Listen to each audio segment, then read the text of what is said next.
그가 너를 위하여 그의 천사들을 명령하사 내 모든 길에서 너를 지키게 하심이라.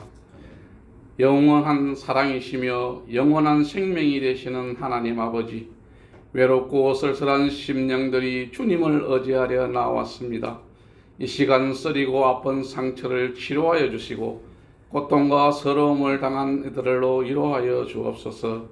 99의 어려운 자보다 회개하는 한 사람을 더 기뻐하시는 아버지, 이제 우리들에게도 회개의 영을 내려주시고 자비를 베풀어 주시기를 간절히 원합니다.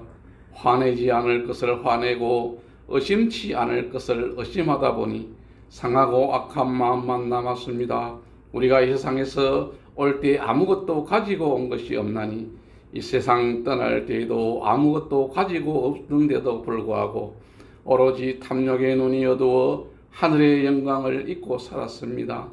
우리 안에 계시는 성령님, 우리에게 은혜를 베푸셔서 이제 죄를 짓고 나서 후회하기 마시고 죄 짓기 전에 미리 깨달을 수 있는 지혜를 주옵소서. 천인이 우리 곁에 만인이 우리 우편에서 엎드려지며 어떤 재앙이 닥쳐오더라도 우리에게 가까이 오지 못하게 하시며 허감 중에 전염병과 백주의 파멸을 두려워하지 않은 주님의 자녀로 만들어 주시기를 간절히 원하옵나이다. 그리스도의 복음을 땅끝까지 전파하는 사명, 창원 선교교회가 감당하며 선교의 사역들을 잘 감당하는 충성된 성도로 나의 삶이 그 풍성함대로 채워주실 것을 믿습니다. 나라와 민족을 지키시고 이 땅에 전쟁이 없게 하시고 하나님의 평화의 복음으로 통일의 역사를 주시기를 소원합니다. 선교사님들의 가정을 지켜주시고 코로나로 어려운 모든 것들 선교사역들을 잘 감당할 수 있게 하시고 필요한 것들 때를 따라 돕는 은혜로 말미암아 가정들을 채워 축복하시고 선교의 문이 더 넓게 열려지는 은혜를 주시옵소서. 세워주신 담임 목사님에게 성령님의 능력으로 전신 갑주를 입히시고 말씀의 금을 주시어 다윗이 하나님의 계계를 블레셋 사람 손에서 구원해낸 것처럼 이 시대의 이선자와 거짓 선지자로부터 진리를 지키게 하시며 또 줄이고 목마른 영혼에게 진리의 샘물을 나누어 줄 수 있는 바울의 역할을 감당할 수에 부족함이 없는 목사님 되게 하여 주시옵소서. 오늘도 예배의 손길들을 주님 도우시고 복되게 인도하여 주시옵소서. 이제 무더운 여름의 시작과 장마가 다가오고 있습니다. 하나님이 우리의 삶을 지켜 인도하여 주시기를 간절히 소원하고 주님 의지하고 살아갈 때에 우리 앞에 시온에 데려가 있기를 원하오며 감사드리며 구주 예수님의 이름으로 기도드리옵나이다. 아멘. 몹시 추운 12월 미국의 뉴욕시에서 있었던 일입니다. 10살 정도 되는 작은 소년이 신발 가게 앞에서 서 있는 겁니다. 맨발로. 소년은 치아를 부딪힐 정도로 심하게 떨면서 진열장 안을 들여다보고 있었습니다. 그 모습을 측은하게 지켜보던 한 부인이 이 소년에게 다가가서 물었습니다. 꼬마야, 왜 그 진열장을 뚫어지게 쳐다보느냐? 저는 지금 하나님에게 신발 한 컬레만 달라고 기도하고 있는 중입니다. 그렇게 얘기했다고 합니다. 부인은 소년의 손목을 잡고 가게 안으로 들어갔습니다. 부인은 우선 6컬레의 양발을 주문하고 물이 담긴 세수대야와 수건을 빌려서 가게 뒤편으로 가서 이 아이에게 발을 씻겨주고 그렇게 하고 난 뒤에 양발을 한 컬레 씻겼습니다. 소년은 차가운 발에 따뜻한 온기가 전해지는 순간이었습니다. 그리고 부인은 신발 6컬레를 사주었습니다. 남은 신발과 양발은 도망가지 않도록 끈으로 묶어가지고 이 소년의 손에 지켜줬습니다. 그러면서 꼬마야, 의심하지 말거라. 자, 이제 기분이 좀 나아졌니? 그러면은 집으로 가거라. 이렇게 얘기했다고 합니다. 조금 뒤에 그녀가 가던 길을 이렇게 이제 가고 있는데 이 소년이 따라와서 그렇게 이야기를 했다고 합니다. 아줌마가 하나님의 부인이십니까? 이렇게 얘기했다고 합니다. 이게 얼마나 감동적입니까? 오늘 우리가 살아가는 시대는 스마트 하우스 시대입니다. 그래서 집에 다 나와 있지만은 다 스마트폰으로 다 보는 스마트 하우스 시대입니다. 그래서 냉장고 문을 열면은 그 냉장고에 문을 여는 순간 인식이 되어가지고 몸이 인식이 돼가지고 건강을 체크해 준답니다. 여러분 그런 냉장고 있습니까? 저 처음 들어봤습니다. 청소도 로봇이고 원만한 일은 다 전자 시스템으로 돌아가고 있습니다. 그래서 컴퓨터와 카메라와 CCTV와 휴대폰 다 연동시켜서 심지어는 동물이 강아지나 고양이가 어떻게 지내는지 다 휴대폰으로 보고 있는 그러한 시대 속에서 살아갑니다. 그야말로 하이터치 시대라고 그렇게 보면 되겠습니다. 그래서 모든 것이 테크놀로지, 기계화 되어 가고 있습니다. 그래서 전자카드, 스마트워치, 음성인식, 지문인식, 동공인식 시스템이 이제 나오고 있습니다. 그래서 이 비인격적인 하이테크 시대가 도래했습니다. 인격적인 하이터치 시대는 사라져가고 있습니다. 21세기는 어떻게 보면 멘탈 문화가 새롭게 정화되어야 하는 시대가 되어졌습니다. 모든 것이 하이터치, 테크놀로지, 기계화 되어가고 있습니다. 이러한 시대에 사람과의 관계성 속에서 하이터치 해주는 그러한 시대는 사라져가고 있습니다. 차의 향기가 느껴지는, 사랑의 손길이 느껴지는 정다운 그러한 친구들과 대화를 나누는 그러한 시대, 시원한 바닷바람을 쏘이면 잃는 시집, 이러한 시대는 다 사라져가고 있습니다. 인간에게 인간되게 하는 영혼의 어루만짐이 있는 하이터치 시대, 이런 것이 필요합니다. 그런데 하이테크 시대에 도래했습니다. 다 기계화되었습니다. 이러한 이야기가 있습니다. 옛날 이야기인데요. 크세노포는 그리스 아테네의 유명한 장군입니다. 소크라테스 시대예요. 그러니까 BC 400년 정도 보면 되겠죠. 어느 날 그가 어두운 골목길을 걸어가는데 갑자기 어두움 속에서 누군가 앞을 가로막고 불쑥 물었습니다. 좋은 물건을 사고 싶은데 어디로 가야 하는지 아시오? 이렇게 물었습니다. 그래서 이 크세노포는 아테네 아고라에 있는 최고의 세계 시장에 가면은 보석이든 음식이든 의복이든 당신이 원하는 물건을 살 수 있다고 대답했습니다. 남자가 다시 그에게 물었습니다. 그러면은 좋은 사람이 되려고 하는데 좋은 사람이 되려고 하는 법을 어디 가면 배울 수 있을까요? 이렇게 물었습니다. 이 크세노폰 이 장군은 말문이 막혔습니다. 뭐라 대답해야 할지 알 수 없었습니다. 그러자 남자가 말했습니다. 어떻게 하면 좋은 사람이 될 수 있는지 아는 것이 좋은 물건을 어디에서 사야 하는지 아는 것보다 더 중요합니다. 그렇게 얘기를 하는 거예요. 우리 함께 노력해 봅시다. 그렇게 얘기했다는 거예요. 이 남자 이름이 소크라테스였어요. 거기에 위대한 장군이었던 크세노폰 장군이 장군직을 내려놓고 그날부로 소크라테스를 따랐습니다. 내 남은 인생은 좋은 사람이 되어서 좋은 사람으로서 인생을 마감하겠다. 이것이 뭐냐? 하이터치 시대에 하이터치로 바뀌어져야 된다는 시대에서 뭐라고요? 하이테크 시대로 바꿔야 된다는 것을 이야기해주는 놀라운 이야기입니다. 어떻게 보면 우리는 다 기계화 속에서 삽니다. 그러죠? 기계가 없으면 옛날에는 휴대폰을 전화번호를 거의 다 외웠어요. 그런데 이제는 휴대폰이 없으면 아무것도 할 수 없어요. 그 공중전화기 시대가 다 사라지고 있는 그러한 시대입니다. 하이테크가 없는 시대 속에서 살아갑니다. 그런데 모든 롤모델이 있는데 이 크세노포는 롤모델을 누구를 삼았냐? 소크라테스로 삼았습니다. 우리의 가장 완벽한 롤모델은 예수 그리스도입니다. 하나님입니다. 할렐루야. 할렐루야. 바울은 그렇게 고백했습니다. 내가 그리스도를 본받는 자 된 것 같이 너희도 나를 본받는 자 되라고 했습니다. 오늘 이 본문은 다윗은 하나님을 체험하며 살았음을 말하고 있습니다. 그래서 68편의 결론이 너무나 아름답습니다. 35절 보니까 하나님이여 위엄을 성소에서 나타내시는 나이다. 이 이스라엘의 하나님은 그의 백성에게 힘과 능력을 주시나니 하나님을 찬송할지어다. 하나님은 백성들에게 무엇을 주신다고요? 힘과 능력을 주신다고 했습니다. 여러분, 우리들에게 하나님은 하이터치로 우리들에게 체험하게 하시고 새로운 새 힘과 새 기운을 하이터치로 하나님을 만나는 은혜를 주신다고 했습니다. 여러분, 우리가 아무리 테크놀로지 시대 가운데서 살아간다고 할지라도 우리가 그것을 통해서 모든 문제를 해결한다고 할지라도 우리의 영혼의 문제를 해결할 수 있는 것은 무엇이라고요? 하나님밖에 없다는 것입니다. 그 이혜령 씨가 썼는 마지막 수업이라는 책이 있습니다.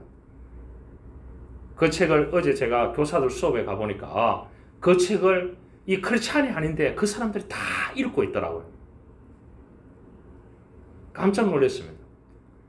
그 마지막 수업에 그 책의 핵심 키워드가 뭐냐고 제가 물었습니다. 그런데 그 사람들은 그냥 읽는다고 했습니다. 그래서 제가 거기에서 그 책의 핵심 키워드를 얘기했습니다. 그 핵심 키워드가 뭐냐고 하면은 그런 내용입니다. 이 세상에 살면서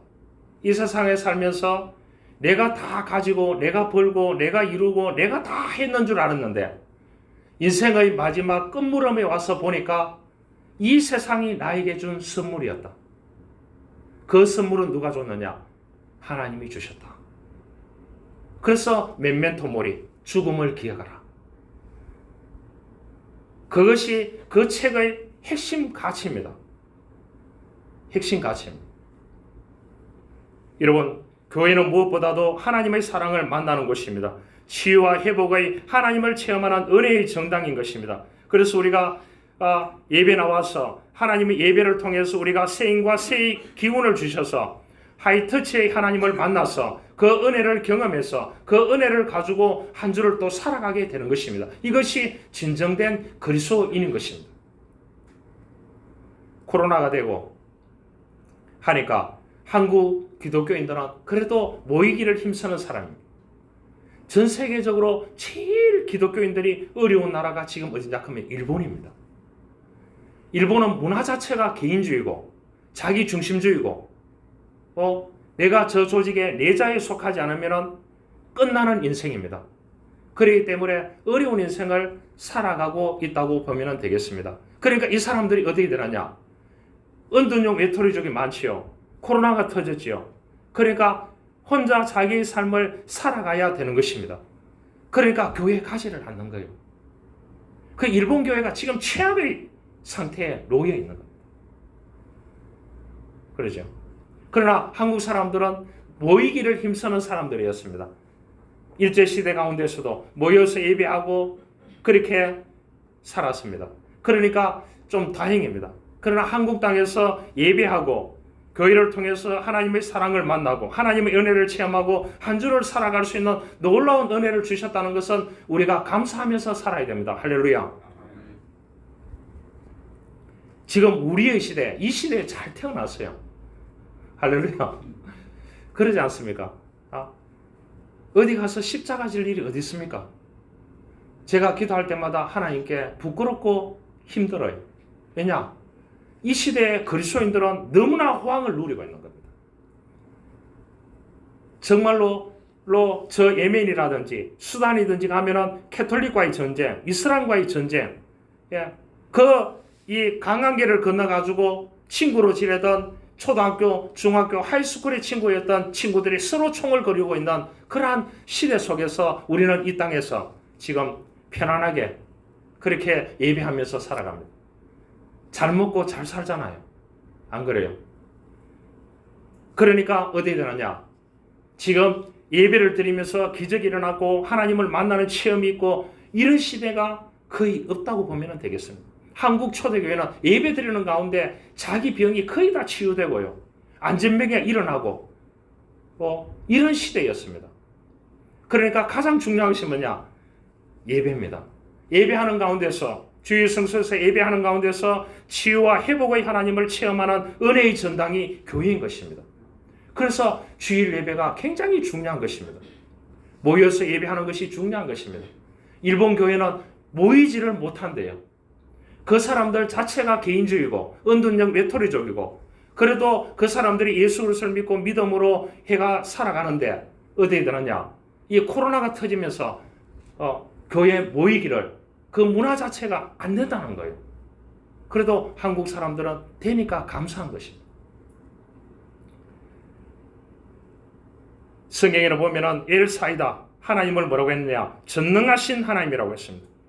그 전능하신 하나님은 우리에게 사랑의 능력, 치유의 능력, 회복의 능력, 위로와 격려의 능력을 주시는 분이라고, 힘과 능력을 부어주시는 하나님이라고, 그 하나님을 체험하는 사람이 다윗이라고.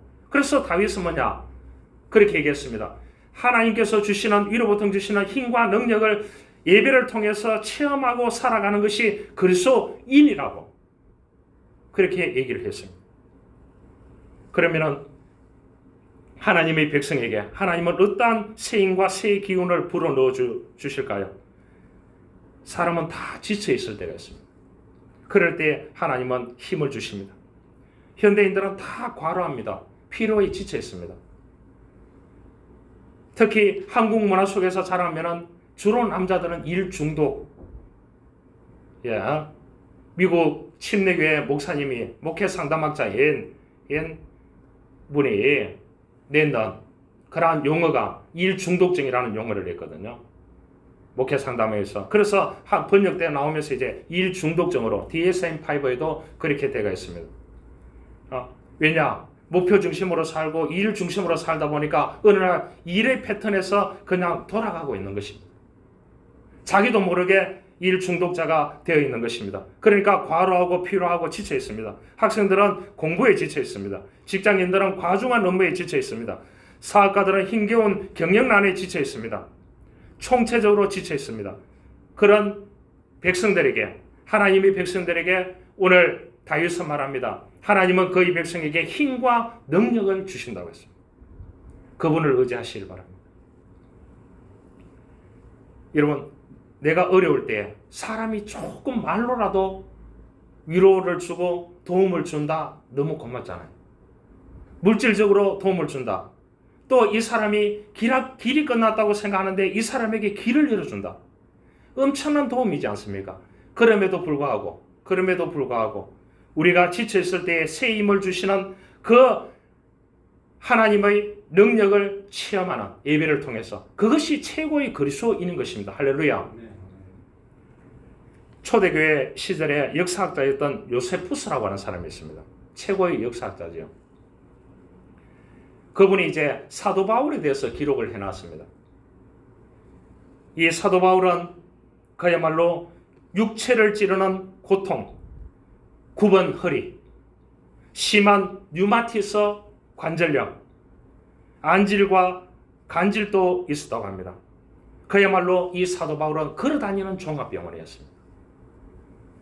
사도 바울은 이 육신의 고통, 삶의 가치를 거두어 달라고, 삶의 수많은 고통과 아픔을 거두어 달라고 하나님께 기도했을 때 하나님께서 주시는 응답이 뭐라고 했습니까? 너에게 받은 은혜가 족하다 그랬습니다. 받아들여라. 여러분,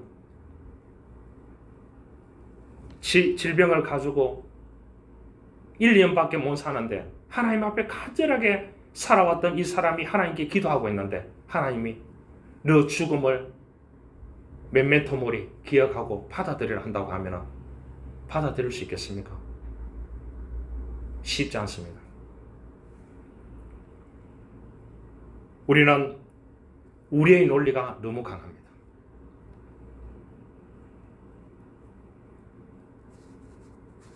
여러분, 하나님의 논리로 살아가야 되는 것입니다. 정치의 논리가 뭡니까? 힘의 논리입니다.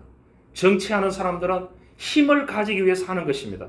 그래서 쟁취하는 겁니다. 그래서 이 정치의 권력을 잡았을 때 힘을 휘두르지 못할 사람은 권력을 잡으면 안 되는 것입니다. 왜냐? 정치는 철두철미하게 힘의 논리 위에 있기 때문에. 여러분, 경영의 논리가 무엇입니까? 이익을 남기기 위해서 하는 것입니다. 가게를 열어놓고 마음대로 가져가시고 이렇게 너블레스 오블리주로 그렇게 장사하면 안 되는 것입니다. 철두철미하게 이익을 남겨야 되는 것입니다. 유대인들처럼. 이게 경영의 롤인 것입니다. 교육을 왜 합니까? 성경 공부를 하고 왜 초중고등학교를 가고 대학을 가고 대학원을 가고 최고의 학문을 공부하는 겁니까? 교육의 논리가 무엇입니까? 이 사람을 성장시켜줘야 되는 것입니다. 성장시켜주지 않으면 그 교육은 효과가 없는 것입니다. 저 상담을 하지만 상담의 논리가 뭐예요? 이 사람의 변화와 회복이 있기 위해서 다루는 하나의 과정인 것입니다. 신앙의 논리가 무엇입니까? 내 영혼을 어루만지시는 하나님, 내 영혼을 이끌어 가시고 내 영혼을 치유하시고 내 영혼을 보호하시고 내 영혼을 주님의 나라에까지 인도하시는 그분에게 믿고 맡기고 살아가는 것이 신앙의 논리인 것입니다. 거기에 내 말이 있고 내 고집이 있고 내 힘이 있으면 안 되는 것입니다. 여러분, 교회는 민주주의가 아닙니다. 교회는 합리적인 의사 결정이 아닌 것입니다. 여러분, 성경에 보시길 바랍니다. 성경은 모순이 너무나 많습니다. 신앙생활 열심히 하고 성경 공부하러 다니고 하는 분들이, 신앙인들이 저에게 묻는 질문입니다.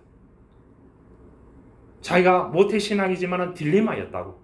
만날 때마다 지금도 그분이 얘기를 해요.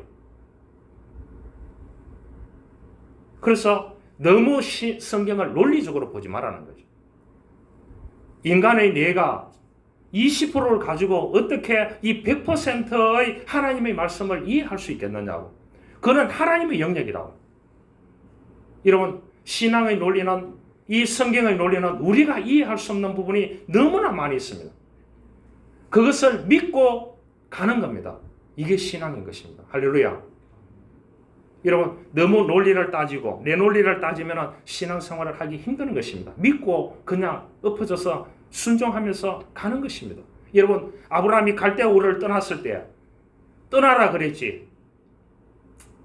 여러분, 그래서 정처 없이 떠나서 하란에 가서 신인척 있는 곳에 가서 거기에서 또 하나님께서 주시는 비전을 보고 가나안 땅에 들어갔습니다. 여러분, 가나안 땅에 들어가서 위에서부터 시리아를 거쳐서 하란을, 터키 지역을 거쳐서 시리아를 거쳐서 내려가가지고 북쪽 이스라엘에서 남쪽 유다를 통해서 내려가서 부엘세바에서 처음에 우물을 파서 시작합니다.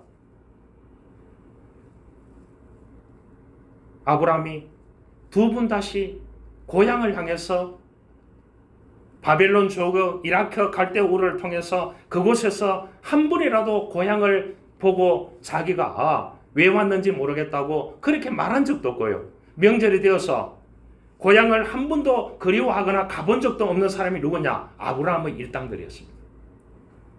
그 사람들이 이라크 동부 지역에서 바빌론 문화가 창시하는 그 시대에 IMF가 왔는 거예요. 그 대대로 이어나온 우상 장사들인 거예요. 그런데 그 시대에 IMF가 딱 떨어지니까 하나님이 명령하니까 그 가문이 하란으로 떠나게 됐어요. 떠나고 나서 한 번도 고향을 그리워한 적이 없습니다. 고향을 방문한 적도 없습니다. 우리는 어떻습니까? 내 마음의 고향에서 떠나야 됩니다. 지역에서 떠나야 됩니다. 내 신앙 사고에서 떠나야 되는 것입니다. 여러분, 내가 맞다고 오게 되지 마시길 바랍니다. 저도 맞다고 오게 된 적은 한 번도 없습니다. 왜냐? 하나님의 진리대로 가는 것입니다. 앞만 보고 가는 것입니다. 그러면 하나님께서 우리들에게 새 능력과 새 힘과 놀라운 은혜를 지쳐 있을 때마다 하나님께서 터치해서 주실 줄 믿습니다. 이것이 믿음의 사람인 것입니다. 그래서 믿음의 사람들은 다 모험 정신이 강한 것입니다. 그러니까 믿는 사람들이 하나님이 주시는 힘과 능력을 통해서 모험을 하다 보니까 이 한국 땅의 크리스찬들이 엄청나게 성공했습니다. 여러분, 계산 많이 하면 안 되는 것입니다. 다윗은 수많은 일들로 힘들고 지칠 때마다 성전에 나와서 하나님으로부터 새 힘을 공급받았습니다. 여러분, 하나님은 새 힘을 언제 또 주십니까? 고통스러워할 때 우리들에게 새 힘을 주시는 것입니다. 누케이도라고 하는 사람이었습니다. 이 사람은 이러한 책을 썼습니다. 당신은 한 번도 혼자가 아니었다. 여기 보면은 실제 사건을 다루고 있습니다. 1981년 미국에서 있었던 실제 사건입니다. 이 스나이더라는 여성의 이야기인데요. 이 건강했던 그녀가 다발성 경화증 중증 진단을 받고 16년 동안 투병 생활을 합니다. 이 병명을 잘 모르겠습니다. 다발성 경화증 중증 진단. 그래서 이 대변 소변을 조절할 능력을 상실하고 실명에 가까운 눈 상태가 되는 힘든 시간을 16년 동안 보냈다. 담당 주치의는 그런 말을 했습니다. 6개월밖에 살지 못한다는데 이 사람이 16년 살았습니다. 16년 만에 건강을 회복했습니다. 이 스나이더는 믿음의 친구가 있었는데 자신의 연약함에 머뭇거리며 그렇게 하나님께 도움을 구하지 않고 좌절해 있었다는 거예요. 어느 날 병원에 갔는데 그렇게 됐다. 그래서 이 스나이더 대신에 친구가 이제 라디오 방송국에, 크리스찬 라디오 방송국에 이러한 사연을 보내게 됩니다. 그 방송국 아나운서가 이렇게 이제 이 사람을 위해서 기도해 줘야 한다. 그래 기도 부대를 모았는 거예요. 무려 몇 명을 모았느냐? 그 친구가 450명을 기도의 부대를 만들어 놓은 거예요. 그래서 450명의 사람들이 이 스나이더를 위해서 기도해 주는 겁니다. 매일요. 그런데 어느 날 이 스나이더가 편지가 친구에게 왔습니다. 친구야, 누군가가 나에게 음성으로 들려지는 목소리가 똑똑하게 들렸다. 나에 따라 일어나 걸어라. 나에 따라 일어나 걸어라. 그런데 보니까 하나님의 말씀이었다. 그래서 자기가 힘을 다해서 일어나서 방에서 일어나서 진짜 걸었다. 그래서 이제 호흡기도 떼고 두 다리를 쓰게 걷게 되고 그 다음 주일날 교회에 가게 되었다. 친구에게 편지를 했다. 그 친구가 받아보고 이것이 진짜인지 아닌지 확인하러 왔는 거예요. 확인하러 왔는데 보니까 이 친구가 멀쩡하게 서서 주일날 교회를 가더라는 거예요. 이게 몇 년이냐? 6개월밖에 의사가 못 산다 했는데 16년이 지났는 그날이었습니다. 안 놀라시네요. 여러분 40년 동안 자포자기하고 체념했던 모세를 하나님이 불러냈습니다. 하나님은 우리의 고난의 현실을 방관하지 않습니다. 우리가 겪는 삶의 예환을 공감해 주시고 여러분의 신음소리를 들으시는 그분이 누구냐? 위대하신 하나님. 그분이 우리에게 힘과 능력을 주시는 분이라는 사실을 죽어도 잊어서는 안 되는 것입니다. 우리에게 한계에 부딪혔을 때 하나님은 힘을 주십니다. 여러분, 내 역량대로 다 하지 못합니다. 그러죠? 그럴 때에 막다른 골목에 왔을 때에 하나님은 그 하나님을 의지하면 그 하나님께서 힘과 능력을 주시는 분이라고 다윗은 체험했습니다. 그러지 않습니까? 장인 사울에게 쫓기고 아들에게 쿠데타를 일으켜가지고 쫓기는 그러한 신세가 되어 있지 않습니까? 그 아들 압살롬 못된 놈이지 않습니까? 그럼에도 불구하고 그 아들에게 대항해서 싸우지 않고 그 왕궁을 비워주고 맨발로 걸어가면서 머리를 풀고 걸어가면서 이 왕이 무슨 노래를 불렀습니까? 여호와는 나의 목자시니 내게 부족함이 없으리로다. 여러분 그렇게 할 수 있습니까? 왕이 왕궁을 비워주고 머리를 푼다는 것은 모든 것을 포기한다는 뜻이에요. 맨발로 걸어가면서 아들이 400명의 군사를 거느리고 왕궁으로 돌아오는 거기에서 대항해서 싸우지 아니하고 아들에게 왕궁을 내주면서 했던 것이 시편 23편입니다. 여호와는 목자시니 내게 부족함이 없으리로다. 그가 나를 푸른 초장에 누우시고 실마른 물가로 인도하시는도다. 그가 내 잔을 넘치게 하시는도다.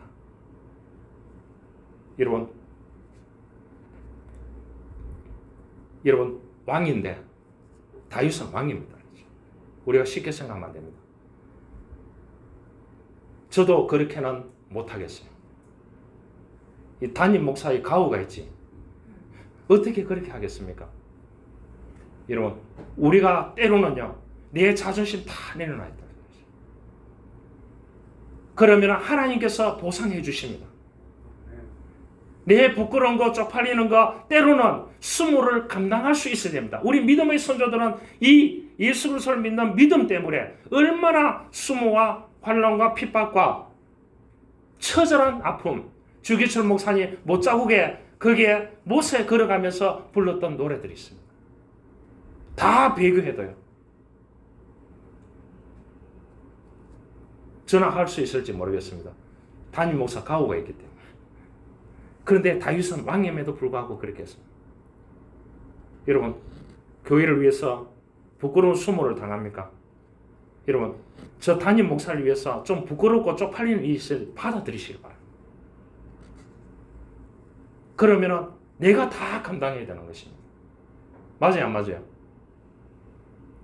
맞아요, 안 맞아요? 여러분들이 감당 좀 하시라고요. 저는 어떤 경우에도 누구를 위해서 부끄럽고 힘든 그러한 일을 저는 내 마음이 무너져도 받아들일 용기를 가지고 있습니다. 여러분, 신앙의 논리를 좀 바꾸시기 바랍니다. 누구를 위해서 헌신하고 누구를 위해서 봉사하고 누구를 위해서 하는지를 우리가 생각해야 됩니다. 모든 것은 하나님을 위해서 해야 됩니다. 그런데 뭐냐? 공동체를 위해서 해야 됩니다. 제가 기독교 대안학교를 세우기 위해서 이제 수료를 7월 달에 해가 넣었습니다. 경상남도에 음성화되어 있는 대안학교를 양성으로 내는데 제가 1호로 등록할 겁니다. 그래서 신앙교육을 철두철미하게 해서 이거를 이제 양성화 시켜가지고 허가를 받을 겁니다. 도와주려고 하는 분들도 있습니다. 하다 보면은 난 어떻게 됩니까? 부끄럽고 쪽팔리는 일들이 한두 가지겠습니까? 안 그러겠습니까? 하나님의 영광을 위해서. 여러분들 지금 우리가 어디 가서 전도지 쪽지 나누면서 예수 믿으세요 말할 수 있습니까? 전도지가 어느 날 다 사라졌겠습니다. 누구 때문에요? 이단들 때문에 다 사라졌어요. 맞아요, 맞아요. 지금 너무 편한 시대에 신앙생활을 여러분들 하고 있는 것입니다. 우리가 기독교를 위해서, 하나님을 위해서 새로운 곳에 복음을 배달하기 위해서 새로운 아이템을 만들고 그것을 만들어낸 그곳에서 공동체를 형성해서 하나님의 영광을 위해서 한 영혼이라도 건지려고 애쓰고 노력하고 이렇게 살아가는 것이 그리스도인인 것입니다. 여러분 직장에 있습니까? 그러면 그게 신우에 가입하시기 바랍니다. 그래서 그곳에서 좀 헌신하시고요. 그래서 자기 것을 드리고 이렇게 삶을 살아가야 하나님의 영광을 위해서 살아가야 되는 것입니다. 그래서 제가 이제 대안학교를 다 검색하고 책을 다 샀습니다. 그런데 제가 하나의 충격을 받았습니다. 그게 뭐라고 해놨느냐고 하면은요, 공동체라고 딱 해놨어요. 우리 교육 공동체. 무슨 대안학교가 아니고요. 그래서 제가 충격을 받았다니까요. 그래서 제가 이래 교육 공동체 해야 되나? 이 학교 이름을 그렇게 생각하고 있는 거예요. 그 말이 맞는 거예요. 하나님이 모든 조직을 주셨지만은 우리가 공동체라는 것은 두 가지밖에 없습니다. 에돔 동산에서 시작됐던 가족 공동체, 마가 다락방에서 시작됐던 교회 공동체. 그 주인은 누구냐? 주님이시다. 아, 이 대안학교도 그렇구나.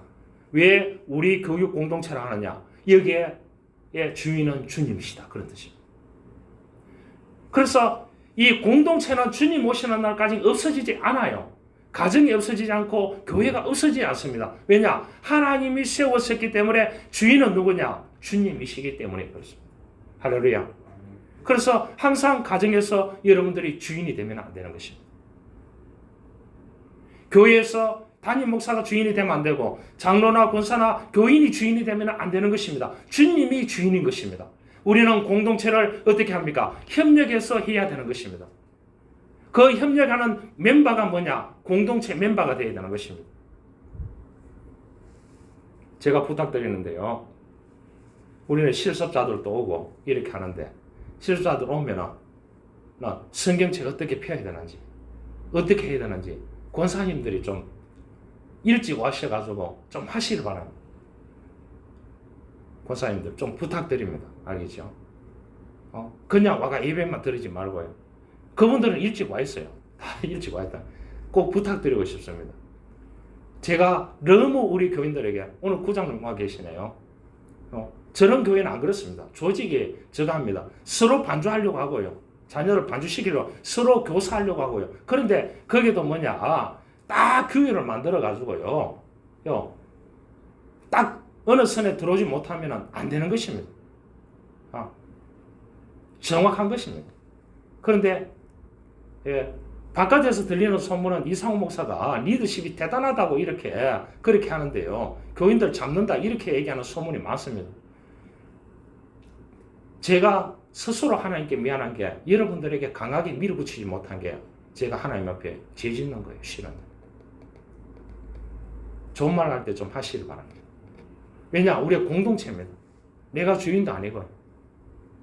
그렇게 하니까 여러분들이, 그래서 제가 교회를 다시 한다 하면 절대로 죽어도 목사가 개척을 안 하는 거예요. 내 친구 교회는 120년 있는 교회인데요.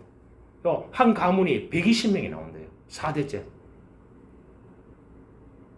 목사가 해야 되는 건 아무것도 없는 거예요. 자기네들이 서로 하려고 한다. 자, 우리 교회는 보십시오. 만만한 게 목사하고 장로입니다. 다 이제 그러잖아요. 나도 부탁해야 되는 게 장로님들 두 분에게 어떻게 해야 되는지 늘 이렇게 하는데, 여러분 서로 도와서 하는 게 교회 공동체입니다. 그러면 하나님께서 우리가 어려움에 부딪힐 때마다 새 힘을 주실 줄 믿습니다.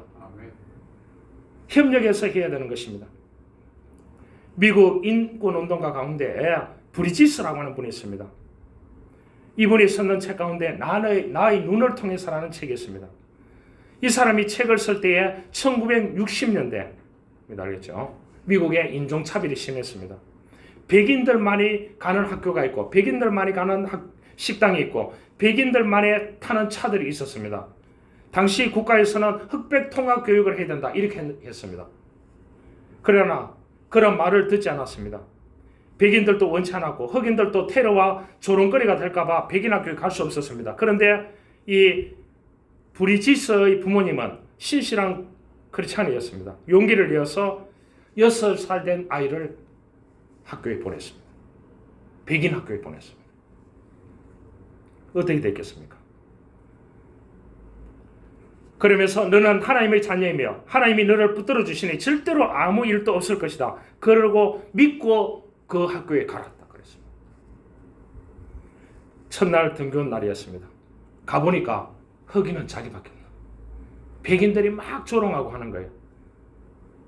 아무 흔들림 없이 수업을 마치고 나오면서 중얼거렸습니다. 중얼거리니까 옆에 있는 친구가 뭐라고 얘기하느냐, 그렇게 얘기하니까 이 아이가 그런 말을 했다고 합니다.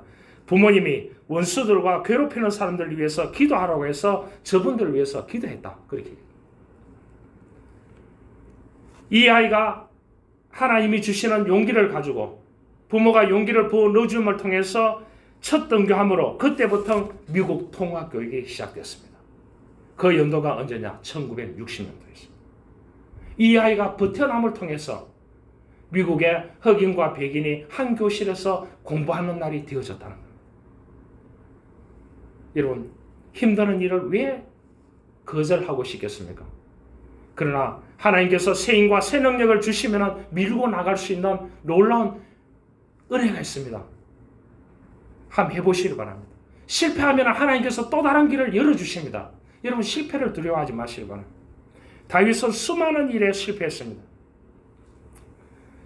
성경에 등장하는 인물들도 극한 상황과 불가항력적인 한계에 부딪혔을 때가 너무나 많았습니다. 그 한계가 하나님의 시작이었습니다. 여러분, 길이 끝나는 곳에도 길이 있고, 길이 끝나는 곳에도 길이 되는 사람이 있고, 길이 끝나는 곳에도 길이 되는 하나님이 있습니다. 내가 시험 당할 때에 새 힘을 주십니다. 여러분, 살다 보면 별의별 시험이 다 있습니다. 별의별 일들이 다 있습니다. 거기에 때로는 우리가 눈을 감아야 되는 것입니다. 그 일을 다 하나하나 밝히고 하면 어떻게 살겠습니까? 안 그래요? 한 엄마가 5살 난 아들과 교회에 갔습니다. 그런데 자꾸 아들이 장난을 치면서 교회 가기를 몇 장을 부립니다. 엄마가 화가 나서 소리쳤습니다. 지랄하지 말고 빨리 가자. 교회에 도착하니까 교회 안내하는 부목사님이 나와 있습니다. 성도들을 맞이해주고 있습니다. 그 목사님이 아이에게 집에서 교회까지 몇 분이 걸리느냐고 그렇게 물어봤어요. 그날 늦게 왔길래. 꼬마가 아이가 대답했습니다. 지랄하면 20분 걸리고요. 지랄하지 않으면 10분 걸립니다. 그러니까 그 목사님도 충격을 받았대요. 여러분, 아이가 시간이 들어있잖아요. 여러분, 사람은 모방 본능이 강합니다. 아이들이 사소한 것까지도 어른들을 보고 그대로 따라합니다. 그래서 이 볼드윈이라고 하는 미국의 심리학자가 그런 말을 했습니다. 모방은 아동 정신 발달의 열쇠라고 했습니다. 그래서 아이들이 보고 듣는데 모방하도록 만들면 그 아이는 성공한다. 놀라운 일이죠. 심리학자 그렇게 했습니다. 사람이 모방을 하는데 결정적인 역할을 하는 게 그것이 심리학 용어 가운데 거울 누런이라는 용어가 있습니다. 사람은 모방의 선수입니다. 아이는 부모의 거울입니다. 누구를 모방하느냐에 따라서 그 인생의 미래가 달라지게 되는 것입니다. 한 예를 들어드리죠. 미국 대통령 중에서 12년 동안 대통령을 지낸한 32대 대통령이 한국하고도 6.25 전쟁하고도 관련이 있습니다. 루즈벨트 대통령입니다. 이 사람은 소아마비 장애자였습니다. 그러나 어릴 때부터 대통령이 되겠다는 꿈을 꿨습니다. 친척 중에 미국의 26대 대통령이 된 시어도어라는 사람이 있습니다. 이 사람을 모델로 삼았는 거예요. 그래서 26대 대통령을 모델로 삼았는데 자기가 그 소아장애, 그를 극복하고 32대 대통령이 되어서 12년 동안 했다는 거예요. 최장수에 있는 대통령이었습니다. 그가 걸어온 길을 따라가면서 똑같이 걸었습니다. 시어도가 하버드 대학에 나왔습니다. 루즈벨트도 하버드 대학 갔습니다. 시어도가 변호사가 되었습니다. 그런데 루즈벨트도 변호사가 되었습니다. 뉴욕주의 상원의원이 되었습니다. 자기도 상원의원이 되었어요. 해군의 차관보가 되었는데 루즈벨트도 차관보가 되었습니다. 그가 부통령에 출마해서 부통령이 되었습니다. 똑같이 되었습니다. 그 길을 무조건 따라가는 거예요. 그래서 39세에 장애인이 되었습니다. 모든 사람이 재기가 불능하다고 걱정했습니다. 그러나 그런 시청각 장애인이면서도 작고 교육과 사회활동가로 활동한 헬린 켈러를 롤모델로 삼았습니다. 이 루즈벨트가 했던. 그래서 루즈벨트는 헬렌 켈러가 어떻게 삶중고 어려움을 겪고 인생을 성공적으로 살았는지 그것을 연구하게 됩니다. 연구해서 어떻게 되느냐? 온천장에 가서 이 사람이 이제 수영을 하게 됩니다. 온천장을 만들어가지고요. 거기에 재활센터를 지어가지고 그래서 8년 만에 이 사람이 장애를 극복하게 됩니다. 여러분 8년 동안 치료를 받았다니까요. 그래서 결국 대통령이 되었습니다. 2차 대전을 승리로 이끌고 대공황을 극복하고 미국 역사상 유례없는 12년 대통령을 집권하게 되었다고 그렇게 말해주고 있습니다. 그래서 그 센터, 재활센터 입구에는 두 가지 문구가 있습니다. 루즈벨트가 헬렌 켈러의 명언이 있다고 합니다. 사람들이 그것은 불가능하다고 속삭이는 동안에 그 불가능은 이미 가능으로 변해 있느니라. 그 문구가 한 개 있고요. 다른 한쪽 문에는 루즈벨트 말이 적혀 있는데 누구 말이냐 하면은 이 루즈벨트는 시어도어 대통령의 그 문구가 적혀 있다고 합니다. 우리가 두려워할 것은 그 두려움만 빼고 아무것도 없다. 그래서 그 재활센터에 들어와서 수많은 사람들이 재활을 해서 나간다고 합니다. 그 온천장 재활센터 루즈벨트가 만들어낸. 여러분 그런 말이 있지 않습니까? 부자가 되려고 하면 부자를 모방하고 행복한 사람이 되려고 하면 행복한 사람을 모방하고 학자가 되려고 하면 학자를 따라가고 예술가가 되려고 하면 위대한 예술가를 만나고 그렇게 롤 모델을 만나야 된다. 우리의 신앙인들, 우리 신앙의 롤모델은 예수 그리스도입니다. 성부 하나님입니다. 성령 하나님입니다. 삼위일체 하나님을 롤모델로 삼아야 된다고 말씀해 주고 있습니다. 여러분, 우리는 인생의 험한 바다를 경험할 때가 많이 있습니다. 건강의 시험, 재정의 시련, 직장생활의 시험, 인간관계의 시험, 결혼 문제의 시련, 부부관계나 고부간의 갈등, 수많은 파란만장한 인생을 살아가고 있습니다. 다윗도 그렇게 살았습니다. 그럼에도 불구하고 그가 성소에서 하나님께 예배할 때 그 하나님이 그 백성들에게 힘과 능력을 주신다 했습니다. 여러분, 왕도 성소에 가서 하나님께 예배했습니다. 그럴 때 하나님께서 힘과 능력을 그에게 주셨습니다. 여러분, 하나님은 살아계신 하나님이십니다. 다윗이 성전에 가서 그 하나님께 예배했듯이 우리도 하나님께 예배함을 통해서 하나님이 그 백성들에게 힘과 능력의 새 기운을 주시는 그 새 기운을 받아서 우리가 한 주도 믿음 안에서 승리하는 인생을 살아가는 저와 여러분들이 될 수 있기를 주님으로 축원합니다. 살아계신 하나님 아버지 감사합니다. 우리들에게 놀라운 은혜를 주시고 우리가 힘들고 어려울 때마다 지쳤을 때마다 예배할 때마다 하나님은 힘과 능력을 주시고 은혜의 하나님을 체험하게 될 것이라고 다윗은 고백하고 있습니다. 우리도 다윗처럼 이렇게 되기를 원합니다.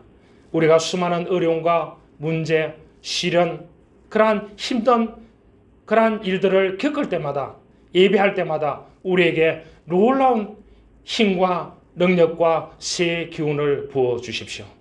구주 예수 그리스도의 이름으로 기도하옵나이다. 아멘.